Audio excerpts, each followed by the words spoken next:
कल मोदी जी ने वैक्सीन निर्माताओं से बात की थी। आदर पूनावाला ने इसे आपदा में अवसर की तरह लिया और 158 रुपये में बेची जा रही कोविशील्ड वैक्सीन का दाम बढ़ा दिया। अब यह राज्य सरकार को 400 रुपये तथा प्राइवेट अस्पतालों को 600 रुपये प्रति डोज मिलेगी।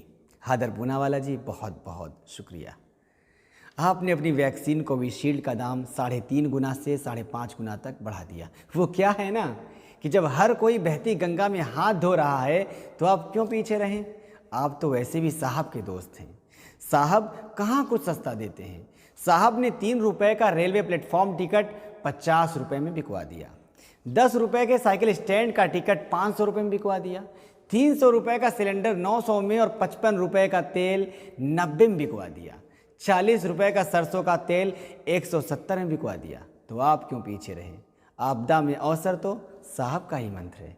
इस अवसर का फ़ायदा उठाइए। और फिर सब तो लूट रहे हैं, आप क्यों पीछे रहे। जब शमशान घाट पर 30,000 खर्च हो रहे हैं, अस्पताल 2 लाख एडवांस जमा कराकर मरीज भर्ती कर रहे हैं, मास्क न लगाने पर 100 रुपये का जुर्माना जब 10,000 का हो गया तो आपको भी लूटना ही चाहिए। वैसे भी इस देश में सस्ती चीज़ों की कोई कदर नहीं। पोलियो ड्रॉप जैसी फोकट की वैक्सीन की कोई कद्र है। चेचक की वैक्सीन की कोई कद्र है। वो क्या है कि कोई जब तक पब्लिक किसी चीज़ का मोटा दाम न दे उसे स्टेटस सिंबल जैसा फील नहीं आता। मैं तो कहता हूँ कि 6,000 रुपये प्रति डोज दाम कर दें।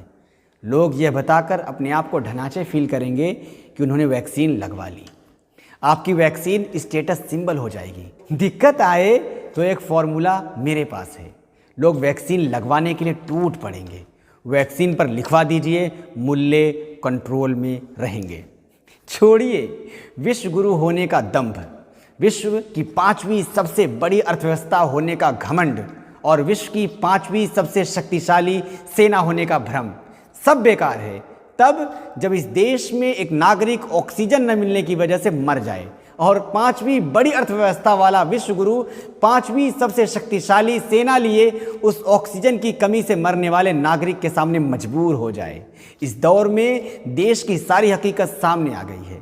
वो ये कि हम मेडिकल इमरजेंसी के इस दौर में देश के सभी शहरों में आपात सूचना पर 1,000-1,500 मेडिकल बेड मुहैया नहीं करा सकते। यही हमारे विकास की असली हकीकत है। समय है कि देश सोचे कि उसके पैसे की अहमियत क्या है। क्या सरकारें जिस मकसद से खर्च करती हैं वो सही है या स्वास्थ्य, शिक्षा और रोजगार में खर्च करना सही है। इस देश में 3 जगह मूर्ति बनाने के नाम पर 25,000 करोड़ खर्च हो गए। एक गैर ज़रूरी सेंट्रल विस्टा बनाने के नाम पर 20,000 करोड़ खर्च होंगे। 4 जगह कुंभ को भव्य और दव्य बनाने के लिए 25,000 करोड़ खर्च होते हैं। देश के प्रधानमंत्री की लग्जरी जहाज पर 8,500 करोड़ खर्च होते हैं और 25,000 करोड़ प्रधानमंत्री के चेहरे की ब्रांडिंग में खर्च होते हैं। पर देश की जनता जब जिंदगी और मौत के बीच जूझती है तब उसे एक मेडिकल इमरजेंसी की सुविधा मिले, यह व्यवस्था नहीं है। सिर्फ मौजूदा सरकार के 5-6 खर्च को जोड़ लीजिए तो ये रकम 1,10,000 करोड़ होते हैं, जिसको शिक्षा और स्वास्थ्य में खर्च करके देश की मौजूदा बदहाल हालात को बहुत हद तक बदला जा सकता है। पर नहीं, जनता भी यही खर्च होते देखना चाहती है। सरकार उसकी जान पर खेलकर उसे उसके हिंदू होने का गौरवान्वित एहसास दिलाती है। उसके दिमाग में भर दिया गया है कि 2014 से पहले वो इस देश का 2म दर्जे का नागरिक था। यह सरकार उसके धार्मिक हितों की रक्षा कर रही है। इसीलिए हरिद्वार कुंभ रद्द नहीं हो रहा है, जबकि इससे खतरा उसे ही है।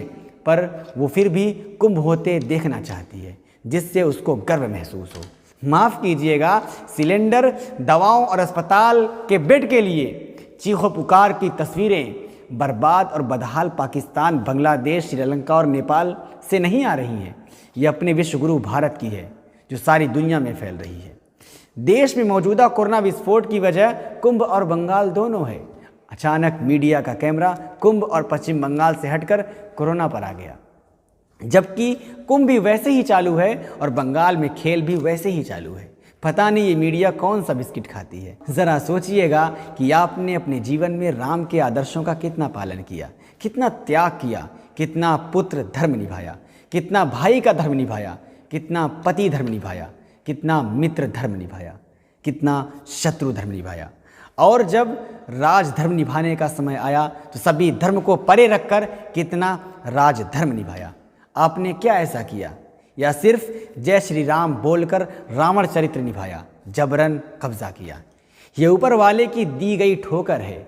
अब भी अकल आ जाए तो देर नहीं हुई। आने वाली नस्लों को आज का दिन देखने को शायद न मिले, हम तो देख ही लेंगे। नए भारत में बस इतना ही। NIN से जुड़े रहने के लिए चैनल को सब्सक्राइब कीजिए, लाइक कीजिए। फिर मिलेंगे किसी नए मुद्दे के साथ, तब तक के लिए दीजिए इजाज़त।